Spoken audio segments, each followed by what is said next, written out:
Hospital de Policía y en la Clínica Albol, y estoy encargado de hablarles sobre semiología del aparato locomotor 3, que viene a ser lo que es miembros inferiores. Entonces, la semiología, amigo, deja tu celular ya, estamos en la clase. La semiología de mi profesión o de mi segmento, de mi carrera, es diferente a lo que es evaluación por un cardiólogo, por un neumólogo, por un internista, ¿no? Nosotros es algo más dirigido.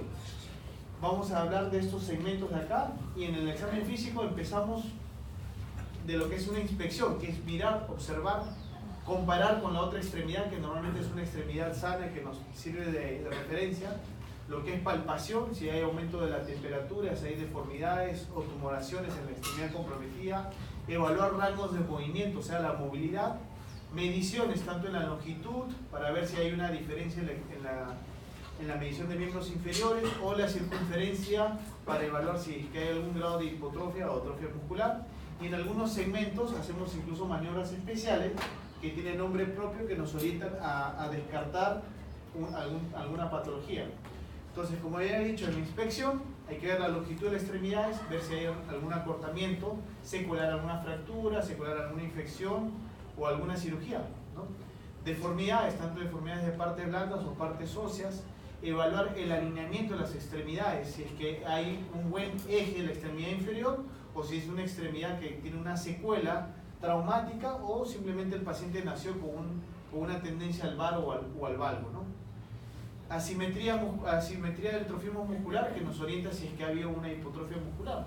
Por ejemplo, un paciente simulador puede llegar a la emergencia y decir por alguna ganancia secundaria, por un descanso médico, y decir que está con un dolor en la pierna y hace 2 o 3 días que no camina nada, y si uno lo evalúa y evalúa la masa muscular, si es que verdaderamente el paciente está diciendo la verdad, debe haber algún grado de atrofia muscular, ¿no? Basta que un paciente un día esté echado en la cama o que no apoye la extremidad lesionada, la masa muscular inmediatamente baja.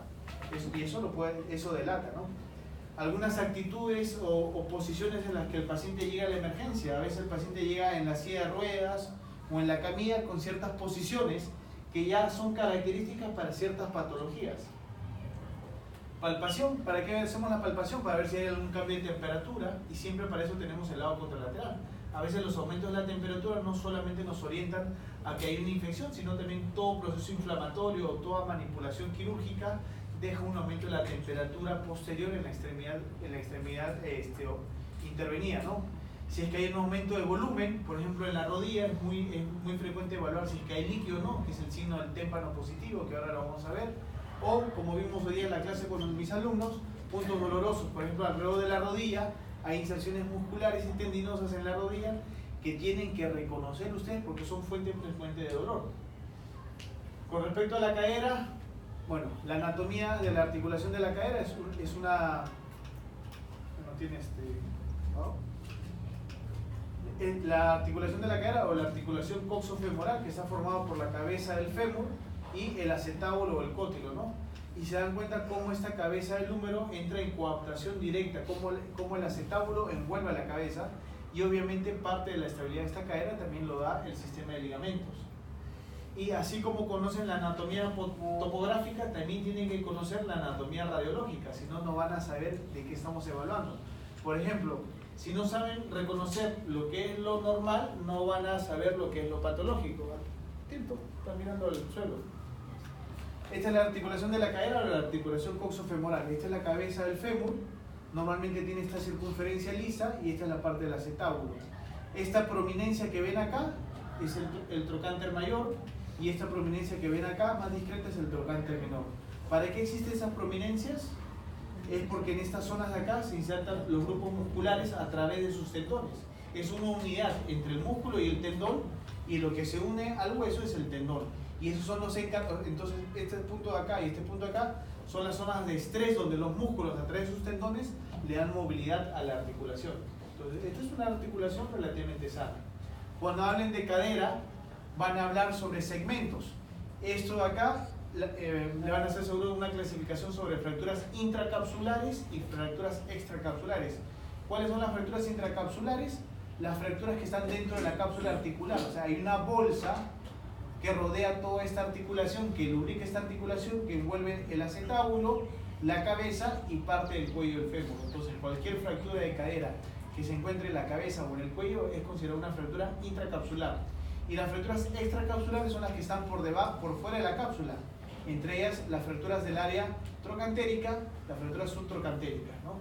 Y cada una de ellas tiene un comportamiento distinto y una forma de tratarse diferente, sobre todo cuando hablamos de fracturas intracapsulares y extracapsulares, ¿no? Eso me imagino que lo van a desarrollar en su clase de cadera. Por ejemplo, un paciente, un adulto mayor que sufre una caída por las escaleras o una caída de su silla y cae sentado, es un trauma de baja energía. Pero esos pacientes adultos mayores son pacientes que probablemente ya tienen algún grado de osteoporosis. Y tan solamente con una caída de baja energía es frecuente encontrar a un paciente con una fractura de cadera. De todas las fracturas de cadera, que ya les he mencionado, de las intracapsulares y las extracapsulares, la más frecuente es la fractura intertrocantérica, que va del trocánter mayor al trocánter menor. ¿Se dan cuenta? Y si se dan cuenta acá, incluso la pierna está cortada, porque la cadera, si yo miro el ángulo entre la cabeza y la diáfisis, casi de 90 grados, ¿no? Entonces, esta es una fractura intertrocantérica, para que la reconozcan en la radiografía. ¿Y cómo llega el paciente a la emergencia? No llega caminando, probablemente no llegue en una silla de ruedas, porque no va a tolerar sentarse. Normalmente viene en una camilla, y el paciente viene así como lo ven. ¿Se dan cuenta cómo está esta extremidad acortada con respecto a la otra extremidad?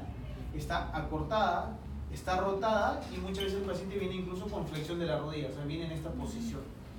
¿Ya? Entonces, fracturas de cadera, cuando vean a un paciente llegar un paciente adulto mayor, una caída banal, y vean esta posición que se le conoce como posición impúdica, es una fractura de cadera hasta no demostrar lo contrario.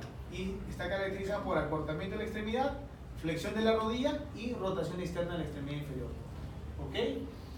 Pero, ¿por qué el paciente adopta esa posición? ¿Por qué todos los pacientes? ¿Por qué no adopta lo contrario?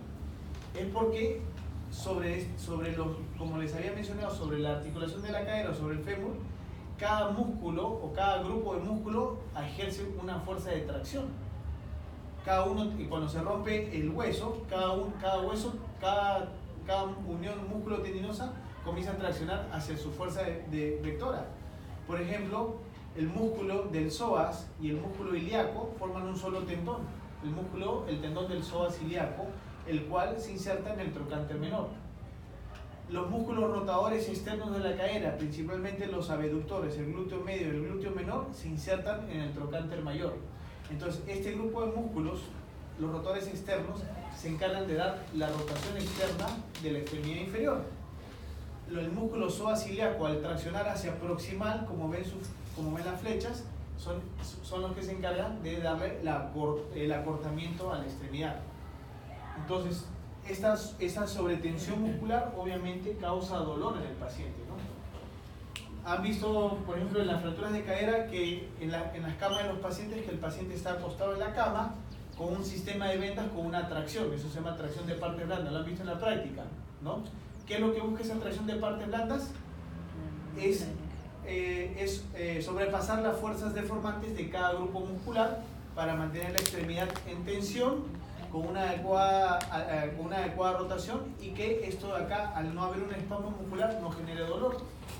Y si el paciente tiene una mala condición y no llega a operarse por cuestiones médicas, al menos la extremidad está con una adecuada orientación, ¿no? Obviamente ese sistema de tracción de partes blandas se coloca temporalmente.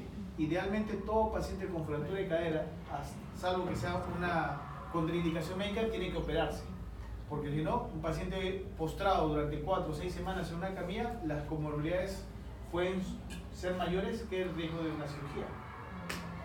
Si hablamos también de luxaciones traumáticas, las luxaciones traumáticas, cuando hablamos de luxación de cadera, es algo muy diferente. Hasta el grupo etario, el grupo de personas que entran dentro de una luxación de cadera es completamente diferente. Les hablé hace un rato que las fracturas de la cadera normalmente pacientes con trauma de baja energía y pacientes adultos mayores. En cambio, en una luxación de cadera, cuando escuchen que le están refiriendo un paciente a la emergencia con una luxación de cadera, piensen que normalmente es un paciente joven, un trauma de alta energía, lo más frecuente es un accidente de tránsito o una caída de altura, y de las luxaciones más frecuentes de la cadera, la luxación posterior. en el 85% de los casos. Y si se dan cuenta, ¿cómo está la posición de la extremidad? Casi diferente a la de la fractura de cadera. La fractura de cadera dijimos que era impúdica. En este caso, la luxación posterior de la cadera del paciente viene en posición pudorosa o púdica, ¿no? Que viene con una flexión de la cadera, con una aducción, trata de cruzar la pierna hacia el otro lado y rotación interna del miembro inferior, ¿no? Y obviamente hay un acortamiento. Entonces, en el 85% de los casos, cuando hablan de luxación de cadera, es una luxación posterior. Y les había hecho la mención que la cabeza del fémur está en una coaptación con el acetábulo. Entonces, generalmente cuando hay una luxación, es que la cabeza del fémur también rompió el acetábulo, o la pared anterior o la pared posterior, dependiendo hacia donde se haya desplazado. Entonces, por eso le dije que esas luxaciones están relacionadas a trauma de alta estructura. ¿Alguna pregunta hasta acá? Esa es pregunta típica en los exámenes, ¿ah? Cuando les ponen cómo ingresa el paciente, cuál fue el mecanismo de lesión, le colocan la edad del paciente, pues ya con eso tienen que ver. Miren, este es un paciente joven y si se dan cuenta había una pérdida total, la cabeza del fémur perdió el contacto total con el acetábulo en ambas caderas, ¿no? Esto es una luxación bilateral, traumática. Las luxaciones anteriores son mucho menos frecuentes y normalmente adoptan esta posición de acá, ¿no? E incluso la extremidad está incluso más alargada que la dorsal, ¿no? La única forma de descartar radiológicamente si una fractura se ha ido hacia anterior o posterior es tomar una radiografía axial o una tomografía. Muchas veces se toman tomografías para ver hacia dónde se desplazó la cabeza del fémur o cuantificar el grado de lesión ósea a nivel del acetábulo. Cuando hablamos de palpación, seguimos con el tema de la cadera, es muy importante tocar el trocánter mayor, la zona lateral de la cadera, que les había dicho que es zona frecuente donde se insertan los tendones y pueden haber procesos inflamatorios tipo bursitis o trochanteritis a ese nivel. Palpar la región inguinal, porque en muchas patologías de la región inguinal, algunas hernias pueden dar un dolor que simule que esté en la cadera, pero es un problema inguinal. Algunas ciatalgias, algunas irritaciones del nervio ciático, también el paciente puede manifestar el dolor que es en la cadera, pero no está en la cadera, está en el nervio ciático. ¿Ok? La movilidad. Estos son los rangos articulares que encontramos en una cadera. La cadera tiene una flexión hasta de 120 grados, una extensión de 30 grados, la abducción de 45, abducción de 40 y tiene una rotación interna y externa. Esto a veces le preguntan en los exámenes. Por ejemplo, ¿cómo se evalúa el rango articular de la cadera? El paciente tiene que estar echado en una camilla en decúbito dorsal mirando hacia el techo. También. Siéntate, estás quedándote dormida. Entonces, para evaluar la flexión de la cadera, el paciente está en decúbito dorsal, paciente relajado. Esta línea acá simula el paralelismo con el suelo o con la camilla que está el paciente y este es el grado de flexión hasta donde puede llegar la cadera, que son 120 grados, ¿no? Obviamente, si les llega un paciente a la emergencia con sospecha de una luxación o sospecha de una fractura, no van a querer evaluar el rango de movimiento porque les va a doler al paciente, ¿no? El rango de movimiento lo evaluamos generalmente en esos pacientes con dolores crónicos en los que ya hay una artrosis y queremos comparar cuál es el grado de limitación que tiene de esa cadera con la otra, porque de acuerdo a eso hacemos escalas de evaluación, ponemos puntaje y podemos definir cuándo un paciente ya puede ser un candidato para una prótesis o no, ¿no? Entonces, esto de la evaluación del examen físico obviamente no es para casos agudos, no es para pacientes con sospecha de luxación o de fractura de cadera, ¿no? La abducción, si partimos que el centro de la cadera es la zona media, si abrimos la cadera hacia afuera, eso da una abducción, y si llevamos la cadera hacia adentro de la línea media, es una abducción. Entonces la abducción puede ser hasta 45 grados y la abducción puede ser de 30 grados. Si queremos evaluar el grado de rotación interna y externa de la cadera, lo hacemos siempre con la flexión de la rodilla. Flexionamos la rodilla y hacemos esta maniobra de rotación interna. Normalmente la rotación interna puede ser de 40 grados y la rotación externa hacemos como el que el paciente haga como una figura de un 4. Cuando el paciente llega a hacer una figura de un 4, como en este caso, la rotación externa es de 45 grados, ¿no?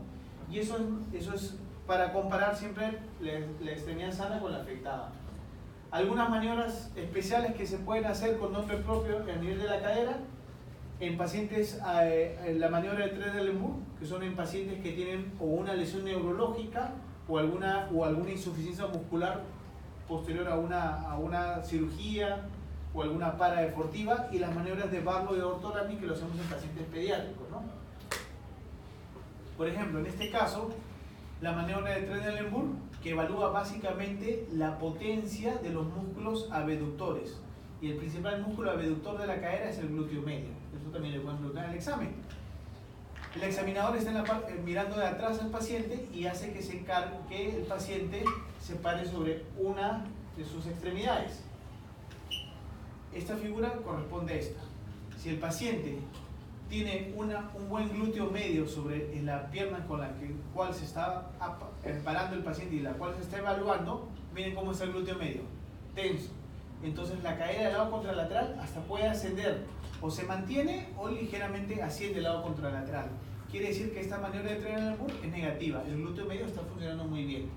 Pero si en otro paciente le hacen que se pare sobre el lado derecho y ven que la cadera contralateral cae, como es este caso, miren cómo cae, miren cómo están las fibras del glúteo medio, se ven que están laxas. Eso representa que no tienen una fuerza abductora potente el glúteo medio y por eso la extremidad cae. Esto puede ser un paciente que pueda tener una hernia discal o algún fenómeno compresivo neurológico que le llevó a una insuficiencia muscular o una hipotrofia muscular severa del glúteo medio. Esa es la maniobra de Trendelenburg. En pacientes con enfermedad luxante de cadera también hay ciertas maniobras con nombre propio. Esto me imagino que lo van a llevar en una clase, creo que tiene una clase que es enfermedad luxante de cadera, ¿no? Pero el concepto es que mientras más precoz ustedes diagnostiquen a un niño, a un neonato que tiene una enfermedad luxante de cadera, más fácil es el tratamiento, menos invasivo y el paciente puede recuperarse más pronto, ¿ok? El despistaje, el descartar inicialmente si es que hay o no la sospecha de esta displasia o esta enfermedad luxante de cadera, le corresponde al pediatra. Y si el pediatra tiene la sospecha, inmediatamente lo envía con el traumatólogo pediatra, ¿ok? Y el test que más se utiliza para descartar eso es el test de Barlow y Ortolani, ¿no? Obviamente también se puede pedir radiografías y ecografías. Entonces, en las maniobras especiales que se hacen en pacientes neonatos en cadera están estas dos: la maniobra de Ortolani y la maniobra de Barlow. Como concepto, si el paciente tiene una enfermedad luxante de cadera o una displasia de cadera y la extremidad inferior está en abducción o está en la línea media, generalmente la cabeza se encuentra fuera del acetábulo, ¿se dan cuenta? Entonces, la maniobra de Ortolani parte con la extremidad inferior pegada en la línea media y normalmente la cabeza del fémur está por fuera, está luxada, y al hacer la maniobra de abducción, lo que hacen es reducir. O sea, recolocan la cabeza del fémur dentro del acetábulo e incluso puede hacer un crujido, un sonido. Esa es la maniobra de Ortolani. Entonces la maniobra de Ortolani empieza desde la aducción con la cadera luxada y hace la abducción y la cadera automáticamente se reduce. En la maniobra de Barlow hace lo contrario, parte con la cadera ya en abducción, que se supone que es la posición más estable de la cadera en pacientes con displasia de cadera, y al llevarlo hacia la aducción, lo que hace es luxarla. Entonces, esto les pueden preguntar en el examen. Esto lo tienen que ver en la práctica. Algunos, si están en un hospital de pediátrico, aprovechen en ver eso, porque no todos ven pacientes pediátricos. Y por eso es que todo paciente con displasia de cadera o con enfermedad luxante de cadera, el método de inmovilización, sea con arneses, sea con yesos, dependiendo del grado de displasia que tenga el paciente, siempre se hace con la cadera abducida, porque es la posición más estable, ¿ok?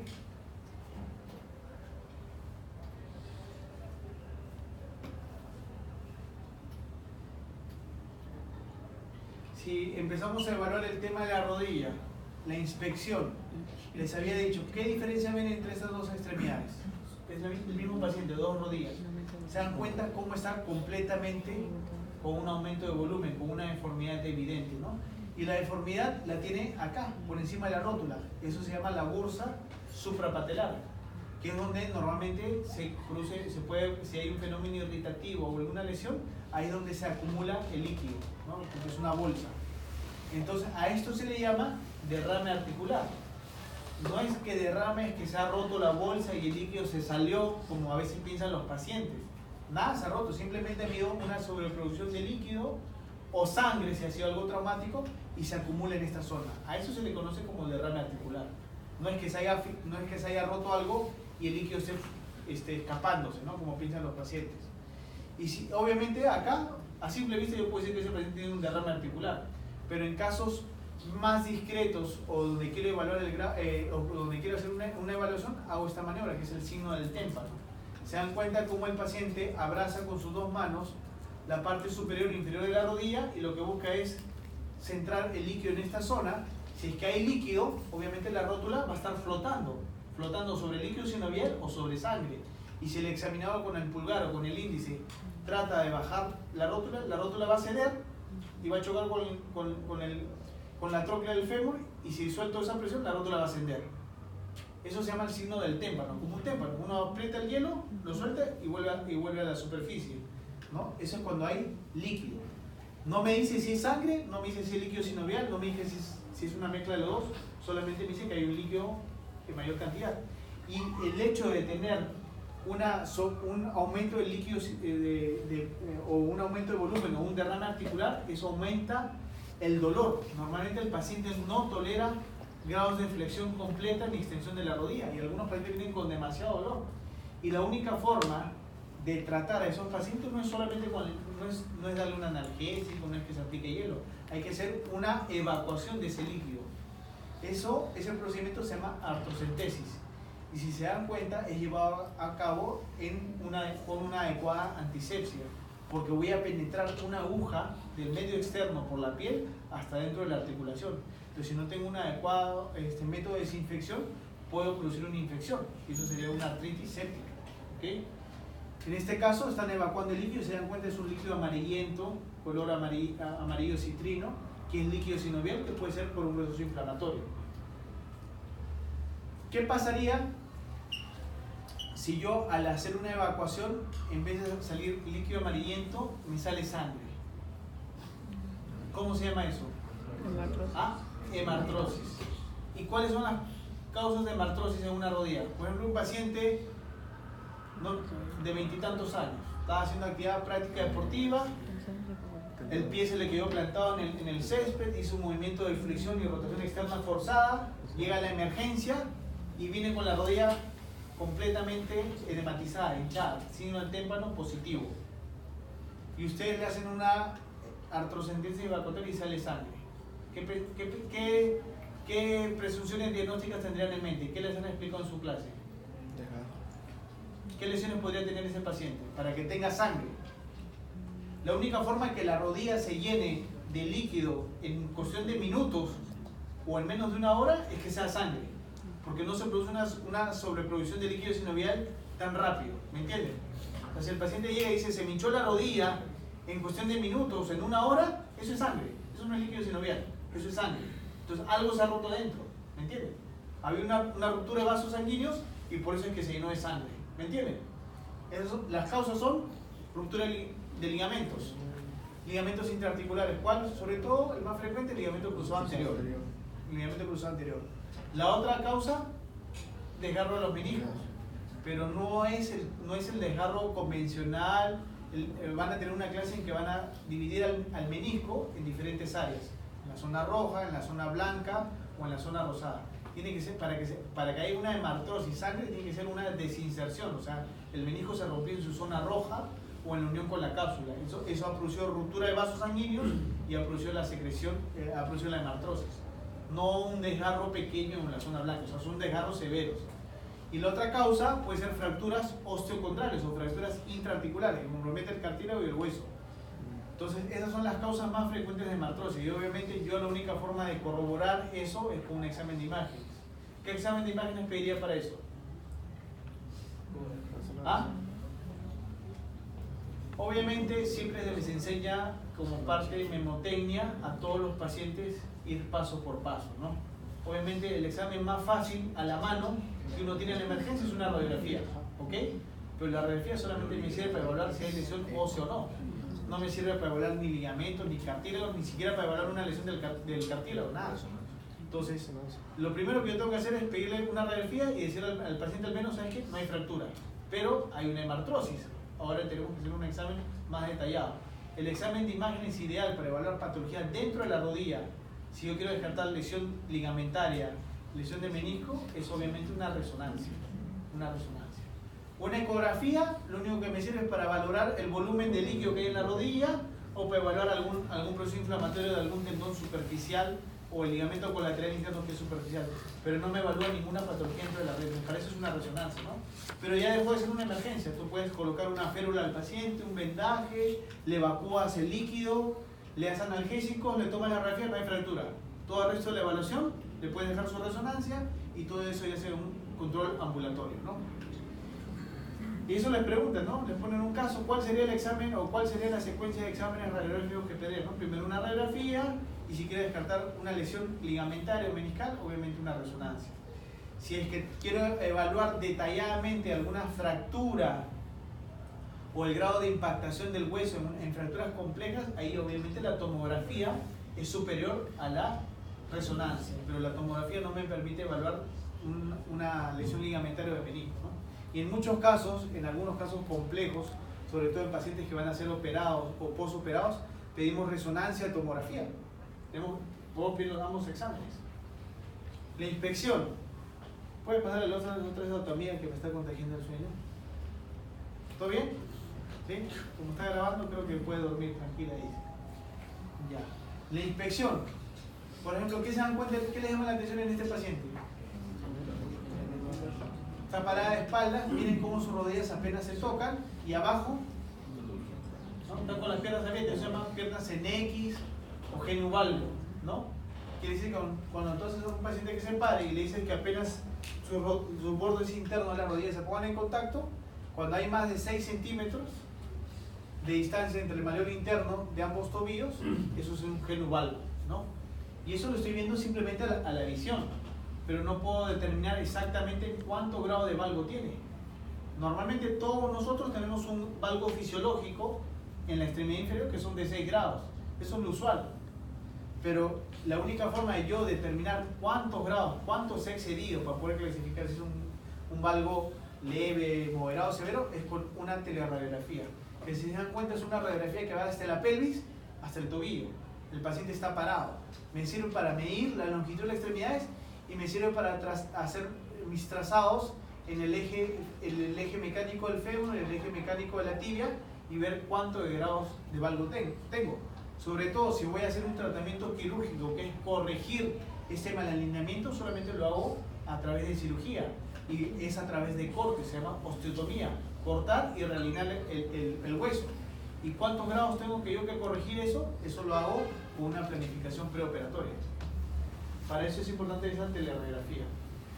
La rodilla también tiene sus rangos articulares que va desde la extensión, o sea que cuando el paciente extiende por completo la rodilla, no son 180 grados, son 0 grados de extensión. Si el paciente no extiende por completo la rodilla y tiene ligeramente flexo, son menos 10, menos 20, menos 30 grados. Pero la extensión completa es 0 grados. ¿Ok? ¿Se acuerdan que les hablé también del tema de las mediciones?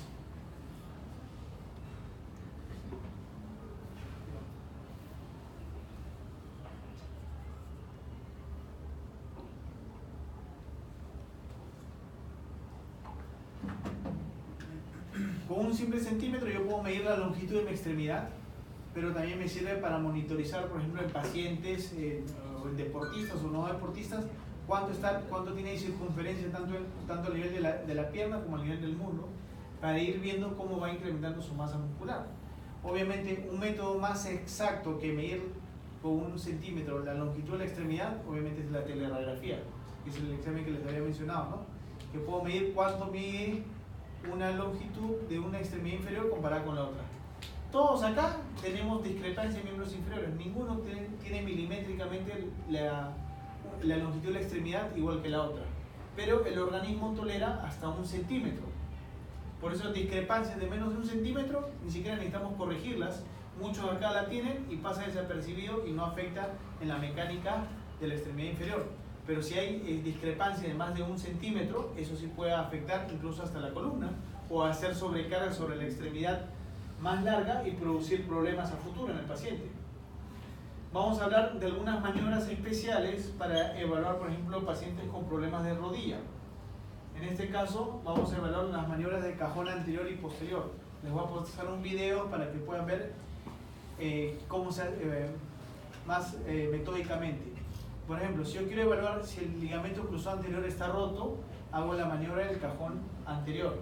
El paciente está recostado completamente como ven en la camilla. El paciente tiene que estar relajado, no tiene que hacer ninguna contracción muscular.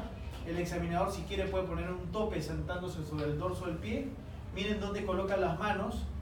Los 2 pulgares la coloca alrededor de la tuberosidad anterior de la tibia y con el resto de los dedos abraza la pantorrilla. Y lo que va a buscar el examinador es tratar de llevar la tibia hacia adelante. Si logra desplazar la tibia hacia adelante, quiere decir que el ligamento cruzado anterior está roto. Y la misma maniobra, si el examinador en vez de traccionar hacia adelante, empuja hacia posterior, si hay un desplazamiento posterior como ven acá, es que hay una lesión del ligamento cruzado posterior. Les voy a explicar acá mejor en un video, ¿ya? Entonces, este es un paciente en que van a hacer la maniobra del cajón anterior. Miren cómo el examinador se sienta, la rodilla está en 90 grados de flexión y la cadera en 45 grados de flexión. ¿Okay? Miren cómo el examinador va a abrazar la pierna, coloca los 2 pulgares alrededor de la tuberosidad anterior de la tibia y lo que busca es traccionar hacia adelante. ¿Okay? Esa es la maniobra del cajón anterior. Hay discretamente un leve desplazamiento hacia anterior y ahora hace la maniobra hacia posterior. Ahí no hay mayor desplazamiento. ¿Okay? Ahora van a ver un video en donde primero van a hacer cada maniobra y van a ver primero lo que es lo fisiológico o lo normal y después lo que es lo patológico. ¿Okay? Prueba de cajón anterior. Lo normal. Ahí está haciendo un cajón posterior, no se desplaza, pero un cajón anterior. Ahora miren cómo hace la misma maniobra, miren cómo se desplaza la tibia hacia adelante. ¿Ven? ¿Se dan cuenta? Es el cajón anterior positivo. Cajón posterior patológico. Miren, empuja la tibia hacia atrás, ¿ves? Miren, ¿ven cómo se desplaza? Es que no hay el tope posterior, es el ligamento cruzado posterior. Maniobra de Lachman, que también se utiliza para el cruzado anterior.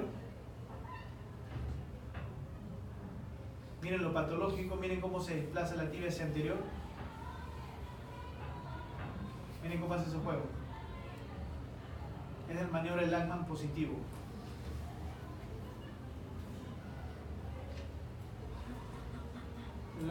¿Qué es lo que busca la maniobra de Lachman? La maniobra de Lachman se hace con el paciente en decúbito dorsal, con la rodilla entre 20 y 30 grados de flexión. El examinador con una de las manos coge el muslo, abraza el muslo y lo estabiliza, y con la otra mano lo que busca es llevar, como dice la flecha, la tibia hacia adelante. Si hay un desplazamiento de la tibia hacia adelante, es una maniobra de Lachman positivo. No es como a veces he visto incluso muchos colegas que lo que hacen es esto. No, con la mano izquierda se estabiliza el muslo y con la mano derecha lo que busco es mover la tibia. Esto lo mantengo firme. Si hay un desplazamiento anterior, es una maniobra de Lachman positivo y es indicativo de una lesión del ligamento cruzado anterior. Ahora, si quiero evaluar una lesión del ligamento colateral interno, como estamos conversando hoy día con los alumnos, el mecanismo o el ligamento que más frecuentemente se lesiona en la rodilla, ¿cuál es? Es el ligamento colateral interno, no es el cruzado anterior. Es el ligamento colateral interno. Y es porque es muy fácil de lesionarse o muy común por el mecanismo de lesión. Un paciente está jugando, está haciendo una actividad física deportiva, está parado y recibe un impacto en la parte lateral de la pierna. El pie está en el suelo y lo que hace el paciente es esto. Hace una maniobra de valgo forzado. Al hacer una maniobra de valgo forzado, lo que se estira son los ligamentos de la parte interna. Y ese es el ligamento colateral interno. Entonces, una forma de examinar al paciente es con esta maniobra, la prueba bostezo medial. El paciente está echado, el examinador está al lado derecho de la pierna a examinar con su mano izquierda hace un tope del paciente y con la otra mano lo que trata es llevar la pierna hacia afuera. Si logra hacer un desplazamiento van a sentir que la rodilla hace esto, como una bisagra, ¿no? Y se examina tanto con la rodilla en extensión completa como en la rodilla en 30 grados de flexión. Cuando yo examino la rodilla en 30 grados de flexión, estoy evaluando aisladamente el ligamento colateral interno. La misma maniobra la hago si es que quiero evaluar, por ejemplo acá ven, este paciente lo ven cómo están aplicando la maniobra. Con la mano derecha hacen un tope y con la mano izquierda tratan de llevar la pierna hacia afuera. Se dan cuenta del grado de desplazamiento que tiene, ¿no? Entonces, este es un valgo severo, un desplazamiento lateral severo. Entonces yo no voy a pensar que ese paciente tiene aisladamente solamente la lesión de un ligamento, el ligamento colateral interno. Probablemente por la vista del paciente, por el aumento del volumen, por el grado de desplazamiento, este paciente debe tener una lesión multiligamentaria. Puede tener roto el ligamento cruzado anterior, el ligamento posterior y asociado a eso el ligamento colateral interno, ¿no? No es lo usual, no es lo más frecuente dependiendo el mecanismo o el trauma que haya tenido el paciente. Obviamente esto debe corresponder a un trauma de alta energía. En cambio, un trauma de baja energía te puede dar una lesión aislada, ¿no? Como es el ligamento colateral interno, ¿no? Puedo tomar radiografías en estrés. Quiere decir que manteniendo esta posición, el radiólogo puede tomar una radiografía y yo puedo ver en la imagen cómo la articulación se ha abierto. Por ejemplo, en este caso, miren, es el mismo caso que yo estoy haciendo la maniobra y miren cómo se abre el espacio, ¿no? Entonces, vamos a ver cómo evalúan acá los ligamentos colaterales. Eso es para las maniobras de pivot sheet. Es una evaluación también dinámica para descartar si es que hay lesión del ligamento cruzado anterior. Es una prueba dinámica, no hay ahí desplazamiento anterior. Miren esta maniobra positiva, miren cómo resalta la tibia, ¿ven? Pues eso me dice que hay una lesión del ligamento cruzado anterior. Evaluación del ligamento lateral interno, bostezo articular normal. Todas las rodillas tienen un ligero valgo, ¿eh? Pueden tener algo de laxitud, no hay ningún problema. Miren lo patológico, cómo puede llegar a ser. Miren cómo sale la pierna, ¿eh? ¿No? Entonces es un valgo más severo. Y se dan cuenta, lo está examinando con la rodilla ligeramente flexionada, los 20 o 30 grados. Igual, el bostezo de la parte lateral. Yo embargo. Siempre va a haber una laxitud, eso es lo normal. Ahora van a ver el bostezo medial o el bostezo lateral patológico, miren. Esa es la diferencia. Y siempre tenemos el lado contralateral de la rodilla para evaluar. Todos ustedes que están empezando o gente que no es especialista en rodilla y que quiere tener una mejor aproximación, es primero examinar la rodilla sana. Porque cada paciente tiene su rango de movimiento, su grado de laxitud y después de eso ya se examina el lado contralateral. ¿Ya? Nos quedan 15 minutos. ¿Alguna pregunta hasta acá? ¿Preguntas? ¿Ninguna pregunta? Los meniscos son una parte importante en la estabilización, en la amortiguación, en la protección de los cartílagos de la rodilla.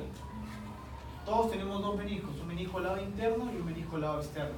También están intraarticulares y están recostados, apoyados sobre los platillos tibiales, en la tibia, ¿no?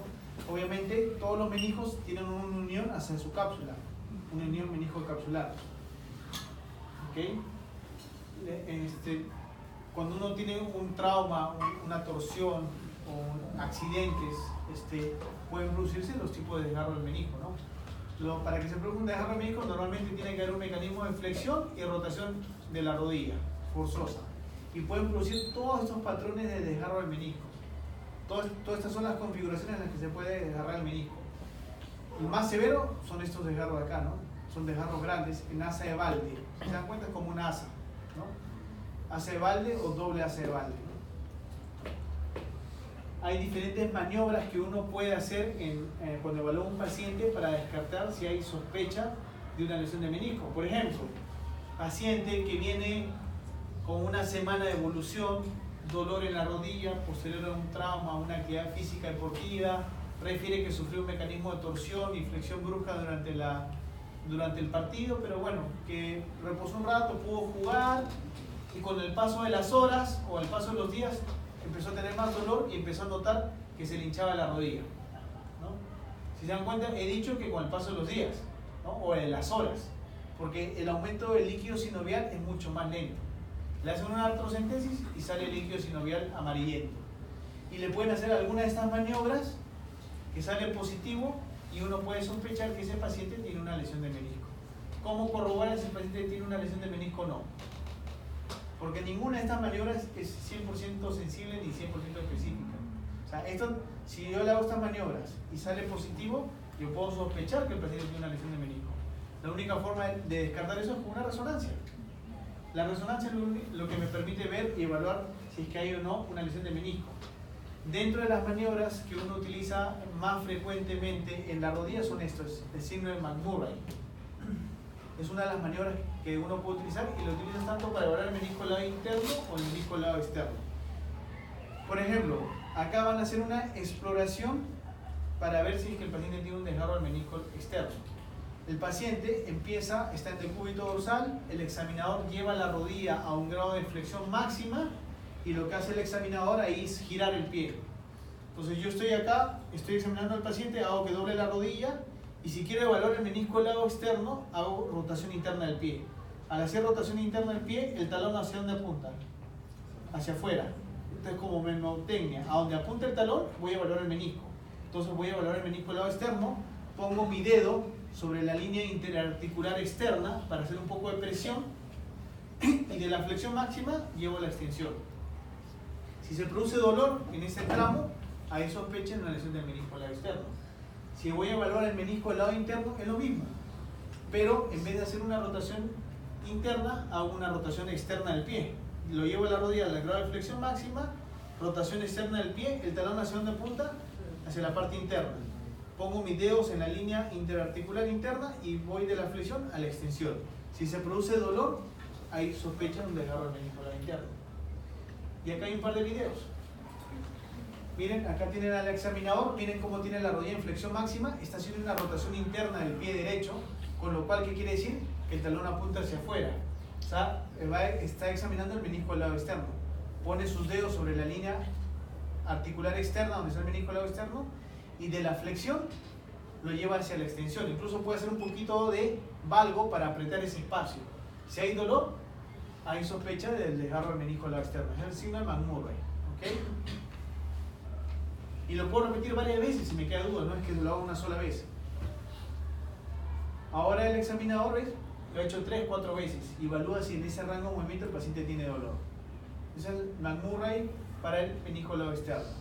Ahora va a llevar a la rodilla a la máxima flexión y lo que va a hacer con el pie es una rotación externa.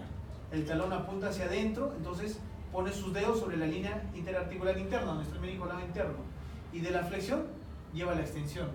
Es más, si quiere sumarle más estrés, puede hacer un varo ligero sobre la articulación para tratar de pellizcar el menisco. Si es que le causa dolor, hay sospecha de una lesión del menisco. ¿Okay? Esa es la maniobra de McMurray. Otra de las maniobras que se utiliza es la maniobra de Apple, que es con el paciente en decúbito dorsal, decúbito prono, perdón, boca abajo. Miren cómo tienen acá al paciente. Básicamente las pruebas consisten en hacer rotación externa o interna, dependiendo de qué menisco quieres evaluar. En este caso, el examinador con sus dos manos hace una presión hacia la rodilla, hacia abajo, y comienza a evaluar, a hacer rotación interna y externa. Si hace una rotación externa y el talón apunta hacia adentro y hace una compresión y le duele al paciente, hay sospecha de una lesión del menisco del lado interno. Si hace todo lo contrario, si hace una rotación interna del pie y el talón apunta hacia afuera y hace una compresión y le duele, hay sospecha del menisco del lado externo. Puede hacerlo con las manos o, como lo va a hacer, puede colocar la región axilar sobre la planta del pie para hacer una presión, una carga axial, y comienza a hacer las maniobras de rotación interna y externa para ver si el paciente presenta dolor o en el menisco interno o en el menisco del lado externo. A veces puede tener lesión de los dos meniscos, o a veces puede tener una lesión de ligamento más una lesión de menisco, o una lesión de ligamento más los dos meniscos, o en casos más severos lesiones multiligamentarias que van asociadas siempre con una lesión de menisco. En el 80% de los casos o más de que un paciente tiene una ruptura del ligamento cruzado anterior, tiene otra lesión asociada, pues una lesión del menisco o otro ligamento. Y en los tratamientos quirúrgicos depende del tipo de desgarro y depende de la ubicación. Por ejemplo, es una visión artroscópica, miren, tiene un desgarro radial en la zona central o en la zona del cuerpo del menisco. El menisco tiene diferentes áreas. No, acá lo que se busca no es simplemente entrar y sacar el menisco o hacer una resección del menisco. Si uno a un paciente le reseca o le saca el menisco, es como quitarle un amortiguador a un carro. ¿Qué va a pasar con el paso de los años? Esa rodilla va a empezar a golpear y va a empezar a producir desgarros del cartílago. Pero hay zonas de la rodilla donde uno tiene necesariamente, como se está haciendo ahí, que es recortar, porque sé que en esa zona no va a cicatrizar el menisco. Y en la zona donde sí hay vascularidad, lo que hacemos es esto. Colocamos estos dispositivos que son como unas pistolas que traen una sutura precargada con unos pequeños botoncitos, y miren lo que hago. Voy a suturar el menisco. Ahí estoy disparando en el dibujo de acá arriba, perdón, para que no se confunda. Estoy disparando acá, coloqué y hice un disparo. Ahora el otro extremo del menisco donde está la rotura, también voy a hacer otro disparo con la misma aguja, no, ni siquiera la retiro. Y ahí viene precargada la sutura con unos botones de 5 milímetros que quedan por detrás del menisco. Y miren, yo salgo y queda solamente la sutura. ¿Cómo llego a producir esto? Ahí está la sutura. Este es el ganchito. Con esto yo comienzo a traccionar el hilo. Ya viene, el nudo está precargado, yo ni siquiera tengo que hacer ni uno, simplemente jalo, le doy una tensión adecuada. Con ese empujanudo le doy la tensión y donde ya veo que el menisco se ha juntado, lo suelto. Y se espera y entra el paciente a un protocolo de rehabilitación postoperatoria. Bueno, nada del tiempo porque el doctor Cabrera está afuera.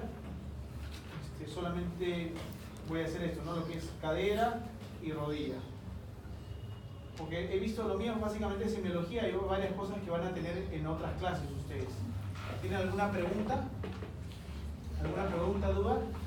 Ojo con lo que es anatomía, le pueden preguntar cuáles son los ligamentos de la rodilla, cuál es el ligamento que más se lesiona, que dije que es el colateral interno, cuáles son las maniobras que se utilizan para descartar una lesión del ligamento colateral interno o externo, exámenes de imágenes. La radiografía sirve simplemente para ver parte ósea y es el primer examen que uno lo tiene que pedir en una emergencia sí o sí, pero si tengo sospecha de lesiones mayores, puedo pedir tomografías para evaluar si es una fractura compleja o evaluar tridimensionalmente o hacer reconstrucción de la fractura, o si quiero descartar una lesión ligamentaria o meniscal, las resonancias. ¿Okay? Las artrocentesis es diferente tener un derrame articular de pocos minutos o de una hora de evolución, que normalmente sé que es sangre, o un aumento de volumen, o un derrame articular de días de evolución o de horas de evolución, que normalmente es líquido sinovial. Es diferente. Si tengo sangre, sé que puede ser una lesión del ligamento cruzado anteriores, o una fractura osteocondral, o una desinserción del menisco. Si tengo líquido sinovial amarillento, ligeramente turbio, generalmente es un proceso inflamatorio que puede corresponder a un fenómeno mecánico como un desgarro al menisco. Si es que el líquido amarillento es muy turbio, muy oscuro, lo tengo que mandar a estudiar anatomía patológica, que puede ser incluso una artritis séptica, ¿no? O si veo que es pus lo que estoy sacando, obviamente eso ya te da el diagnóstico, ¿no? La artrocentesis, evacuar el líquido, me sirve para varias cosas. Número uno, para quitarle el dolor al paciente, porque le voy a quitar la presión, la distensión de la bolsa con sus fibras sensitivas. Al quitar el exceso de líquido, le va a calmar el dolor al paciente. ¿Sí? Y además ese líquido que le retiro, puedo mandarlo a estudiar si es que tengo sospecha que es una enfermedad inflamatoria, una enfermedad por depósito de cristales, o si es una infección. Entonces, es diagnóstica y terapéutica a la vez, ¿no? ¿Dudas, preguntas? De las preguntas que voy a mandar es básicamente las donde he mencionado ahorita, ¿no? Temas de semiología, rangos articulares, sobre todo de cadera, rodilla. Algunos exámenes les puedo poner ejemplos. Ya les mencioné las fracturas de cadera. Generalmente el paciente es un trauma de baja energía y es un adulto mayor. La fractura más frecuente es la intertrocantérica, ¿no? Las luxaciones de cadera, generalmente pacientes jóvenes, trauma de alta energía, y la más frecuente es la luxación posterior. Listo. ¿Ninguna pregunta? ¿Puedes pasar a al doctor Cabrera?